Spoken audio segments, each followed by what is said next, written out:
Bible గ్రంథంలో కీర్తనల గ్రంథానికి ఒక ప్రత్యేకత ఉందండి. కీర్తనల గ్రంథంలో భక్తుల యొక్క అనుభవాలలో నుండి వచ్చిన ప్రార్థనలు, అలాగే అనుభవాలలో నుండి వచ్చిన స్తుతి. చూడండి, కవులు చాలామంది కవిత్వాలు రాస్తూ ఉంటారు. కవిత్వాలు కొన్నిసార్లు భాషలో లేదంటే వారు వాడే వ్యాకరణం, వారు వాడే వొకాబులరీ పదాలు అందంగా ఉన్న కవిత్వం అనేది హృదయాన్ని కొన్నిసార్లు ఒకవేళ ఆనందింపజేస్తుందేమో కానీ హృదయాన్ని తాకదు. కానీ కీర్తనల గ్రంథంలో వ్రాయబడిన పాటలు ఇవి భక్తుల జీవితాలలో నుండి వచ్చిన అనుభవాలు, వారి హృదయపు లోతుల్లో నుండి వచ్చిన దేర్ ఎక్స్ప్రెషన్స్, వారి హృదయంలో ఉన్న ఆనెస్ట్ కాన్వర్జేషన్స్, దేవునితో వారు చేసుకున్న వారు పలికిన మాటలు, లేదంటే దేవునికి వారిచ్చిన నిబంధన, లేదంటే దేవుని నుండి వారు పొందుకున్న వాగ్దానాలు, దేవుని స్తుతించేటప్పుడు వారు హృదయపూర్వకంగా పాడిన పాటలు. కాబట్టి కీర్తనల గ్రంథంలో వ్రాయబడిన ఈ మాటలు ఖచ్చితంగా ప్రతి విశ్వాసిని బలపరిచేవిగా ఉంటాయి. దేవుని వాక్యము మన ఆత్మకు ఆహారము, మన ఆత్మకు బలము. ఆకలి అవ్వగానే ఫ్రిడ్జ్ దగ్గర పరిగెడతాం కదా, ఆకలి అవ్వగానే డైనింగ్ టేబుల్ దగ్గరికి వెళ్తాం, ఆకలి అవ్వగానే ఇంట్లో స్నాక్స్ ఏమైనా ఉన్నాయని వెతుక్కుంటూ ఉంటాం. కొన్నిసార్లు ఆత్మీయంగా కూడా మనకు అర్థమైపోతూ ఉంటుంది, నేను ఆత్మీయంగా బలంగా లేను. అది మనకి ఎవరు చెప్పక్కర్లేదు. శారీరకంగా బలహీనంగా ఉంటే మనల్ని చూసిన వారు చెప్తారు, నీరసంగా ఉన్నవేంటి, బాగా డల్గా కనబడుతున్నావేంటి. మనల్ని ప్రేమించిన వారు, మనల్ని బాగా గమనించే వాళ్ళు మన ముఖంలో చిన్న బాధ ఉన్నా కూడా పసిగడతారు.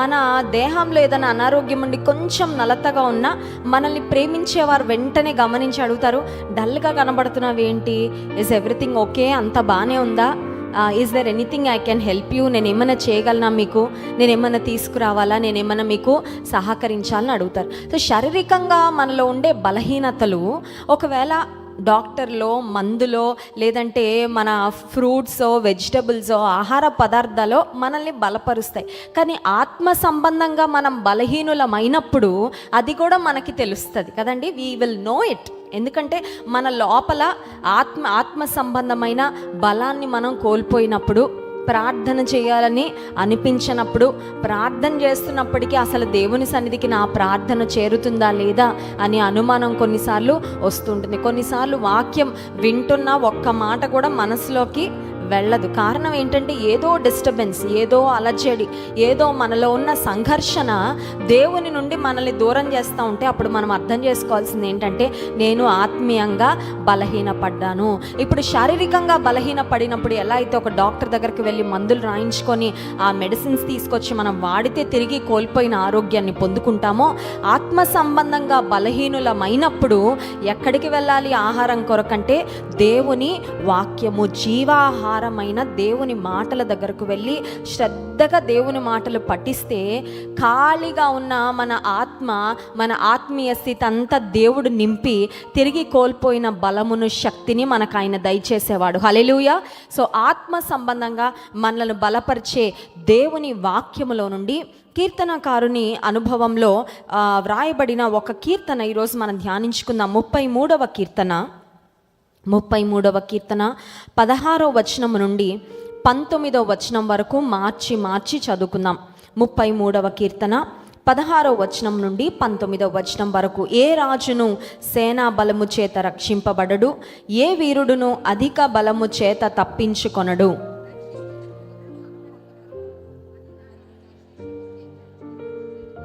వారి ప్రాణమును మరణం నుండి తప్పించుటకును, కరువులో వారిని సజీవులనుగా కాపాడుటకును,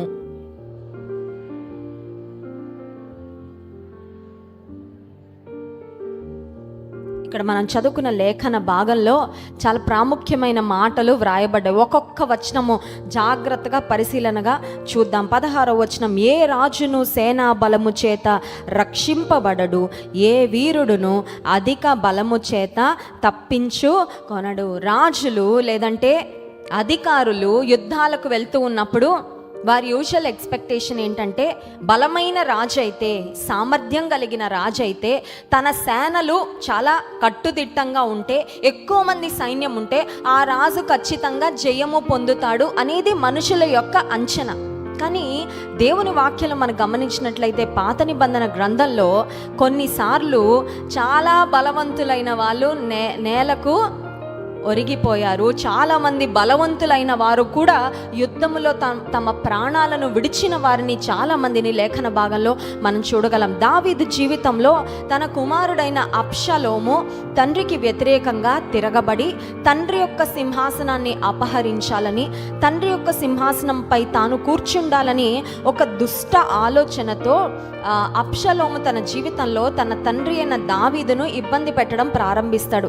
ఆ సమయంలో మరి భయంకరమైన యుద్ధము ప్రారంభమైనప్పుడు ఒక సంఘటన జరుగుతుంది. చూడండి, 2 సమూయేలు గ్రంథం 18వ అధ్యాయము 9వ వచనం.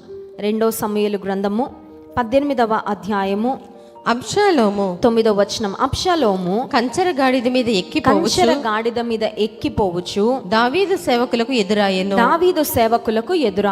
ఆ కంచెర గాడిద ఒక గొప్ప మస్తకి వృక్షము యొక్క చిక్కు కొమ్మల క్రిందకి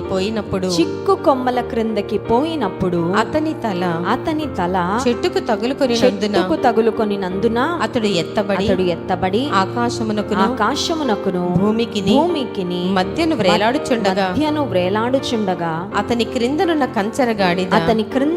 కంచెర గాడిద సాగిపోయెను. Absalom he was a very handsome person, చాలా సౌందర్యం కలిగిన వ్యక్తి అనే మాటలు లేఖన భాగాల్లో మనం చూస్తాం. చూడండి, 2 సమూయేలు గ్రంథము 14వ అధ్యాయము 25వ వచనం.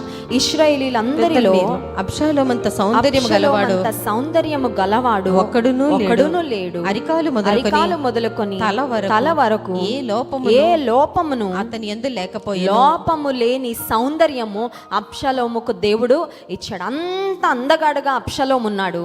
And he was also equally arrogant. దేవుడు ఎంత అందం ఇచ్చాడో, దేవుడు ఎంత మంచి రూపం ఇచ్చాడు, దానితో పాటు అంత అవిధేయమైన స్వభావము, అంత తిరుగుమాటు చేసే స్వభావము, తండ్రిని అగౌరవపరిచే స్వభావము, దేవుని చిత్తానికి విరుద్ధంగా వెళ్ళే స్వభావము అబ్షాలోములో మనకు కనబడుతుంది.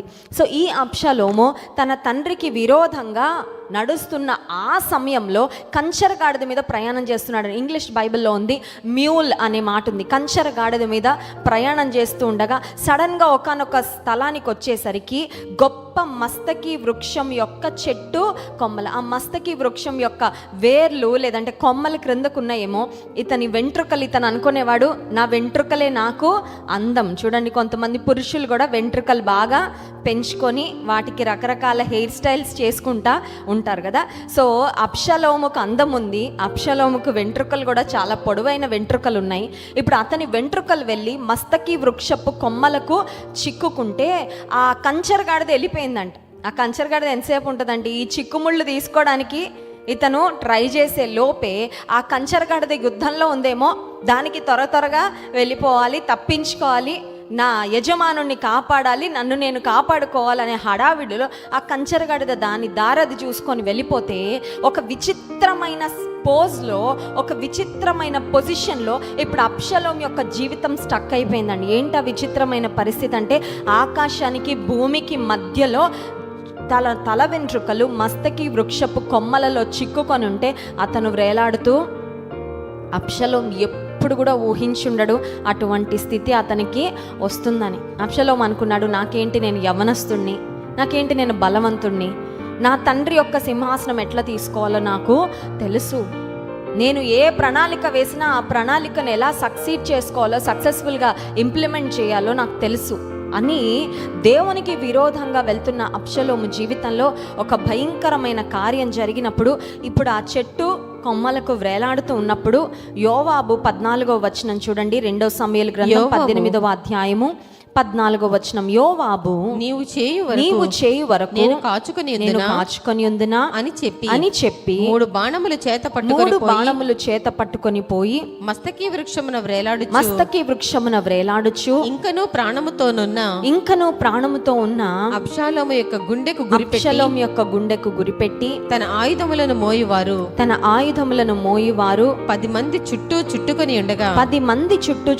ఉండగా అబ్షాలోమును in the most unexpected way. Absalom జీవితంలో తను ఊహించని పరిస్థితుల్లో, తను ఊహించని పరిణామాలలో అబ్షలోము యొక్క జీవితము అంతమైపోయింది. అబ్షలోము జీవితము అంతమవుతుందని ఆనాడు ఉదయం లేచినప్పుడు అబ్షలోము అనుకొని ఉండడండి. ఆయన అనుకుంటాడు ఇంకా బ్రతకడానికి చాలా సంవత్సరాలు ఉన్నాయి, నాకు ఇంకా యవ్వన కాలంలోనే ఉన్నాను, నాకు చాలా మంచి ఆరోగ్యం ఉంది, చాలా మంచి శక్తి ఉంది, బలం ఉంది, నా మైండ్, నా బ్రెయిన్ కూడా చాలా షార్ప్గా పనిచేస్తుంది, నా చుట్టూ నాకు సహకరించేవారు ఉన్నారు అని అబ్షలోము అనుకున్నప్పటికీ అతని జీవితము, అతనితో ఉన్న సేనలు, అతనితో ఉన్న పరివారము, అతని దగ్గర ఉన్న ఆయుధాలు ఏవి కూడా అక్కరకు రాలేకపోయాయి. ఇందాక మనం చదివాం కదా కీర్తనల గ్రంథం 33వ కీర్తన 16వ వచనం, ఏ రాజును సేనాబలము చేత రక్షింపబడడు, ఏ వీరుడును అధిక బలము చేత తప్పించుకొనడు, రక్షించుటకు గుర్రము అక్కరకు రాదు, అది దాని విశేష బలము చేత మనుషులను తప్పింపజాలదు. అబ్షలోముకి చాలా గుర్రాలు ఉండుంటాయండి. రాజకుమారుడు కదా, ఆయనకి గుర్రాలు ఏమైనా తక్కువ ఉంటాయా? కానీ ఆ సమయంలో, ఆ సందర్భంలో ఏ గుర్రం వచ్చి అతన్ని రెస్క్యూ చేయలేకపోయింది. అతనితో చాలామంది టీం ఉన్నారు, కానీ ఏ ఒక్కరు కూడా అతనికి వచ్చి ఆ సమయంలో సహకరించలేకపోయారు. మరణము తప్పించుట యెహోవా వశమని రాయబడింది, కానీ దేవుడే అబ్షలోమును ఆ రోజు విడిచిపెట్టేశాడండి. నేను అనుకుంటాను one of the reasons for Absalom's death, Absalom యొక్క మరణానికి, ఆ దుర్గతికి ఒక కారణం ఏంటంటే, నీ దేవుడైన యెహోవా నీకు అనుగ్రహించు దేశములో నీవు దీర్ఘాయుష్మంతుడు అగునట్లు నీ తల్లిని నీ తండ్రిని సన్మానించు అనే ఆజ్ఞను అక్షరాల అబ్షలోము డిజర్వే చేశాడండి. దేవుని ఆజ్ఞను తిరస్కరించాడు, దేవుని ఆజ్ఞకు విధేయత చూపించలేకపోయాడు. అనుకున్నాడేమో, నాకు గుర్రాలు ఉన్నాయి, నాకు రథాలు ఉన్నాయి, నాకు సేనలు ఉన్నాయి, నాతో పాటు కొంతమంది ఉన్నారు, నేను బలవంతుణ్ణి, నేను చాలా అందగాడిని, నాకేం తక్కువ, నేను ఎలా అయినా సాధించుకోగలను అని. కానీ అతని జీవితంలో ఒక భయంకరమైన విధానంలో తన జీవితాన్ని ముగించుకున్నట్లుగా చూస్తున్నాం. కానీ అటువంటి స్థితి, అటువంటి గతి రాకుండా దేవుడు తన ప్రజలకు ఇచ్చే కృప, దేవుడు తన ప్రజలకు చూపించే ఆ ప్రత్యేకమైన కాపుదల ఎంత గొప్పదో ఆ తర్వాత లేఖన భాగంలో మనం గమనించగలం. 18వ వచనం, వారి ప్రాణమును మరణము నుండి తప్పించుటకును కరువులో వారిని సజీవులుగా కాపాడుటకు. ఒక్కసారి అక్కడ ఆగుదామండి. మరణము నుండి తప్పించు. మనిషిని భయపెట్టే అత్యంత భయంకరమైన పరిస్థితి అంటూ ఏదైనా ఉందంటే అది మరణమే. కొన్ని జంతువులు అంటే కొంతమందికి భయం ఉంటుంది, కొంతమందికి సింహం, పులులు అంటే మనకు భయం. కానీ వాటిని టేమ్ చేస్తారు కదా, వాటిని ఆడిస్తూ ఉంటారు, లేదంటే సర్కస్లో, జూలో వాటికి ఆహారం పెట్టేవారు, వాటిని అలవాటు చేసుకున్న వారికి ఏం భయం ఉండదు. సో కొన్ని రకాలైన జంతువులు, లేదంటే కొన్ని రకాలైన పరిస్థితులు అలవాటు కాని వారికి, లేదంటే మనకి కొంచెం భయంకరంగా అనిపించిన అలాంటి పరిస్థితుల్లో కూడా చాలా సునాయాసంగా సాగేవాళ్ళు చాలామంది. చీకటి అంటే బహుశా మనలాంటి వారికి చిమ్మ చీకటి అంటే భయమే. కొండ ప్రాంతాల్లో ఉండేవారికి, అడవుల్లో ఉండే వాళ్ళకి I don't think they are afraid of darkness. వాళ్ళకి చీకటి అంటే బహుశా భయము.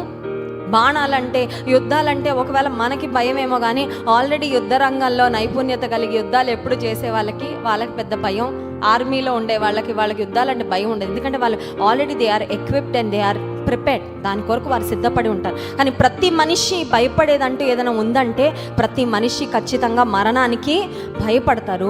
దేవుని వాక్యం సెలవిస్తుంది, వారి ప్రాణమును మరణము నుండి తప్పించుటకు.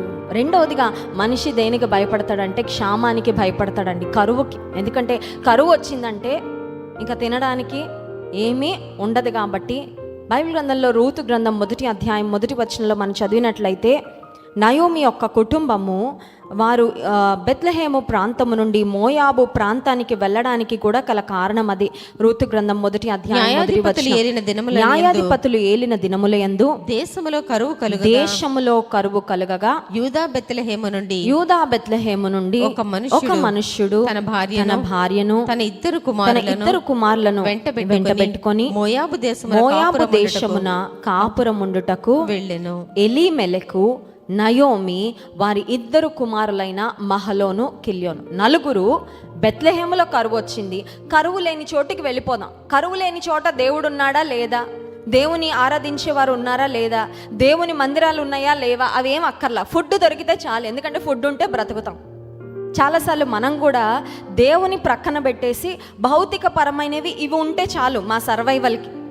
మంచి మెడికేషన్ ఉందా, లేదంటే మంచి హాస్పిటల్ ఉందా, మంచి ఫుడ్ తింటున్నామా లేదా, అవన్నీ ఓకే. కానీ దేవుని కృప లేకపోతే, దేవుడు ఆయుష్ ఇవ్వకపోతే, ఎంత పర్ఫెక్ట్ కండిషన్స్లో ఉన్నా ఒక వ్యక్తి జీవితం సడన్గా ముగించబడిపోతుంది. ఇక్కడ మనం గమనించినట్లయితే ఎలీమెలెకు, నయోమి తన 2 కుమారులు మహలోను, కిల్యోను బెత్లెహేము ప్రాంతంలో కరువు వచ్చిందని మంచి ఆహారం తిని మంచిగా బ్రతుకుదామని ఎక్కడికి వెళ్ళిపోయారంటే మోయాబుకు, అన్య ప్రాంతానికి, అన్య ప్రదేశానికి. దేవుడు లేడు, ఫుడ్ ఉంది, పదండి. అక్కడికి వెళ్ళిన తర్వాత ఏం జరిగిందంటే 4 వెళ్ళారు, నయోమి ఒక్కటే మిగిలిపోయిందండి. భర్తను కోల్పోయింది, 2 కుమారులను. అప్పుడు నయోమికి అర్థమై ఉంటుంది, కరువులో ఒకవేళ బక్క చిక్కిపోయిన అయినా ఇక్కడ సర్వైవ్ అయ్యే వారమేమో. ఫుల్గా కడుపు నిండా ఆహారం లేకపోయినా బెత్లెహేంలో మిగిలుంటే కరువులో ఎంతో కొంత ఆహారంతో వి వుడ్ హ్యావ్ సర్వైవ్డ్. కానీ ఆహారానికి ఆశించి క్షేమకరమైన పరిస్థితులు ఎక్కడో ఉన్నాయని దేవుని సన్నిధిని విడిచిపెట్టి వెళ్ళిపోయామే, ఈరోజు ప్రాణమే లేకుండా పోయిందే అని ఖచ్చితంగా నయోమి మోయాబుకు వెళ్ళిన తర్వాత తన జీవితంలో రిగ్రెట్ అయ్యి ఉంటుంది. కానీ ఇంకా పరిస్థితులు మారవుగా. తన ప్రాణాన్ని కోల్పోయిన భర్త కానీ 2 కుమారులు కానీ తిరిగి రారు. కానీ దేవుని వాక్యం సెలవిస్తున్న అద్భుతమైన వాగ్దానము 33వ కీర్తన 18వ వచనం, కరువులో వారిని సజీవులుగా కాపాడు. కరువు వచ్చిందా నీ జీవితంలో? Maybe you are going through a famine in your life. Famine అంటే దేశంలోనే రాక్కర్లా, రాజమండ్రిలో రాక్కర్లా. కొన్నిసార్లు ఇంటిలో ఆర్థిక సంబంధమైన సమస్యల వలన, గడ్డు సమస్యల వలన ఒక కరువు లాంటి పరిస్థితి వస్తుందండి. చేతి నిండా ధనం లేకపోవడం, కడుపు నిండా ఆహారము తినలేని పరిస్థితి, ఏదన్నా చేయాలన్నా, ముందుకు వెళ్ళాలన్నా డబ్బులు లేవండి, ఏం చేయాలో అర్థం కావట్లేదు. కరువులో కూడా దేవుడు సజీవులుగా కాపాడేవాడు, పోషించేవాడు, నడిపించేవాడు, సంరక్షించేవాడు. 19వ వచనం, యెహోవా దృష్టి ఆయన యందు భయభక్తులు గలవారి మీదను, ఆయన కృప కొరకు కనిపెట్టు వారి మీదను నిలుచుచున్నది. ఈ మధ్యాహ్న కాల సమయంలో ఒకవేళ నీ జీవితంలో కరువు గుండా వెళ్తున్నావేమో, ఒకవేళ నీ ప్రాణానికి హాని చేయాలని కొంతమంది వ్యక్తులు, లేదంటే నీ చుట్టూ ఉన్న పరిస్థితులు హోప్లెస్గా ఉన్నాయేమో, నీవు నేను చేయాల్సింది ఒకటే, ఆయన కృప కొరకు కనిపెడితే, ఆయనపై మన దృష్టిని నిలిపితే, దేవుని ఆశ్రయిస్తే, దేవుని మీద ఆధారపడితే మన ప్రాణాన్ని మరణము నుండి తప్పించేవాడు. అంత మాత్రమే కాదు, కరువులో సజీవులుగా మరణం తప్పించగలిగిన దేవుడు ఒక్కడేనండి. హల్లెలూయా. ఏది కాదు, నో వన్ ఎల్స్. ఎవరి చేతిలో లేదది. కొంతమంది చేతిలో ప్రమోషన్ రావడం కొన్నిసార్లు నా బాస్ చేతిలో ఉందండి, లేదంటే పలానా విషయం వారి చేతిలో, పలానా ఫైల్ పలానా ఆఫీస్లో ఉందండి. మేబీ కొన్ని పరిస్థితులు కొంతమంది చేతుల్లో ఉంటాయేమో, ఉన్నట్లు కనపడతాయేమో, కానీ మరణాన్ని తప్పించడం మాత్రం మన దేవుని వశమే. హల్లెలూయా. పౌలు భక్తుడు తన జీవితంలో దేవుని సేవ పరిచర్య ఘనంగా ఆయన చేస్తూ ఉండగా ఆయన సేవలో సామాన్యమైన సమస్యలు ఎదుర్కోలేదు. పౌలు భక్తుడు సేవలో పడిన శ్రమ, కష్టం ఒకసారి చూడండి. 2 కొరింథీ పత్రిక 11వ అధ్యాయము 23వ వచనం. 2 కొరింథీ పత్రిక 11వ అధ్యాయము 23వ వచనం. వారు క్రీస్తు పరిచారకుల. ఆ మధ్యలో నుండి మనం చదువుదాం. మరి విశేషముగా ప్రయాసపడి తిని, మరి అనేక పర్యాయములు చెరసాలలో ఉంటిని, అపరిమితముగా దెబ్బలు తింటిని, అనేక మారులు ప్రాణాపాయంలో ఉంటిని, యూదుల చేత 5 మార్లు 1 తక్కువ 40 దెబ్బలు తింటిని, ముమ్మారు బెత్తములతో కొట్టబడి తిని, ఒకసారి రాళ్లతో కొట్టబడి తిని, ముమ్మారు ఓడ పగిలి శ్రమపడి తిని, ఒక రాత్రింబగళ్ళు సముద్రములో గడిపి తిని, అనేక పర్యాయములు ప్రయాణములలోను, నదుల వలనైన ఆపదలలోను, దొంగల వలనైన ఆపదల్లోను, నా స్వజనుల వలనైన ఆపదల్లోను, అన్యజనుల వలనైన ఆపదల్లోను, పట్టణములో ఆపదల్లోను, అరణ్యములో ఆపదలలోను, సముద్రములో ఆపదల్లోను, కపట సహోదరుల వలన ఆపదలలోను ఉంటిని. ప్రయాసముతోనూ కష్టముతోనూ తరచుగా జాగరణములతోనూ ఆకలి దప్పులతోనూ తరచుగా ఉపవాసములతోనూ చలితోనూ దిగంబరత్వముతోనూ ఉంటిని. చదవడానికి ఇంతసేపు పట్టింది. ఒక్కొక్కటి చదువుతూ విజువలైజ్ చేసుకుంటా ఉంటే మతిపోతుందండి. ఇన్ని కష్టాలు దేవుని సేవలో ఇంత గొప్ప దైవజనుడు పొందాడా అని. ఇదంతా రాసి ఆఖరిగా దైవజనులు పౌలు భక్తుడు రాస్తున్న మాట చూడండి. ఇంకనూ చెప్పవలసినవి అనేకం. కొన్ని చెప్పారంట, చెప్పింది తక్కువ. మనం ఇంత ఉంటే ఇంత చెప్తాం కదా. ఇంత నొప్పి వస్తే ఇంతగా చెప్పుకోండి, ఇంత నొప్పి అండి, ఇంత బాధ అండి, ఇంత కష్టం అండి, ఇంకెవ్వరికి వచ్చి ఉండదండి, నాకే వచ్చిందండి, ఇంకెవ్వరూ పడుండరండి, అన్ని పడ్డానండి అని చెప్పుకుంటుంటాం. దైవజనుడు అపొస్తలుడైన పౌలు దేవుని సేవలో ఆయన పడిన ప్రయాస, ఆయన పడిన పాట్లు, ప్రాణాపాయ స్థితులు ఎన్నోసార్లు వచ్చినాయి. కానీ మరణము తప్పించుట యెహోవా వశము అని వ్రాయబడినట్లుగా అంత మాత్రమే కాదు. ఇందాక మనం చదువుకున్న లేఖన భాగంలో 33వ కీర్తన 18వ వచనం, వారి ప్రాణమును మరణము నుండి తప్పించుటకు కరువులో వారిని సజీవులుగా కాపాడుటకును వాగ్దానం చేసిన వాడు నమ్మదగిన దేవుడు. హల్లెలూయా.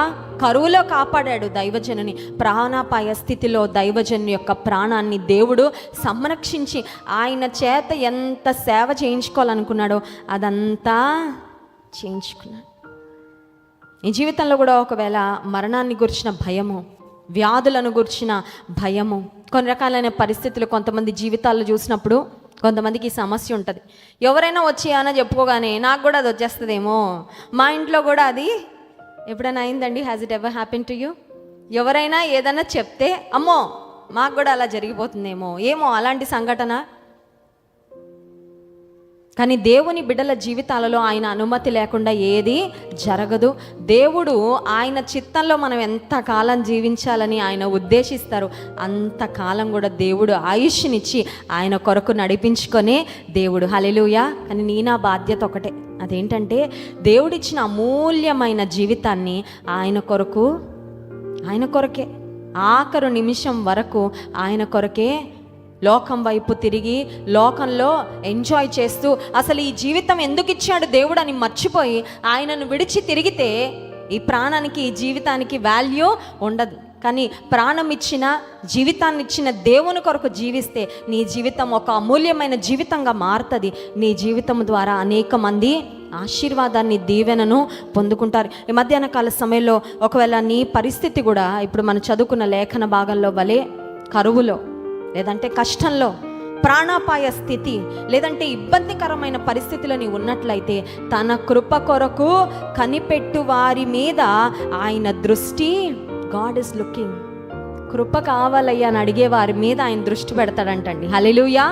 ఎవరి మీద పడుతుంది దేవుని దృష్టి? ఎవరిని చూస్తాడు దేవుడు అంటే ఆయన కృప కొరకు కనిపెట్టు వారి మీద. కళ్ళు మూసుకోండి, ప్రార్థన చేసుకుందాం.